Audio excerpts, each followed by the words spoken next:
Nog steeds by die Afridou musiekfees hier in Parys, die einde van my maand. Dit is 'n nimmer eindigende storie, want hierdie musiekfees gaan die eerste een wees van baie om te kom.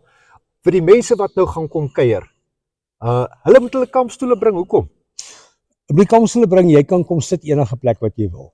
En wat is nou lekkerder as jou eie kampstoel om op te sit? Net waar jy wil. Net waar jy wil, net nie op die verhoog nie, dit is waar ek is. Koelerbox?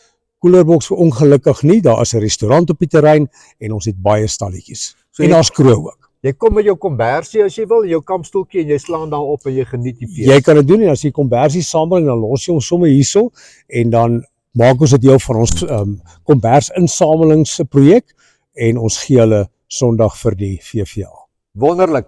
Kom jou kombersie wat jy gaan los, jou blikkies kos wat jy gaan los, jou kampstoel om lekker op te sit in jou eie plekkie hierso by hierdie fees en kom geniet dit. Dankie baie dat jy vir ons hierdie ding na Parys toe bring, Ian. Baie dankie Sakie en dankie vir Koepel TV.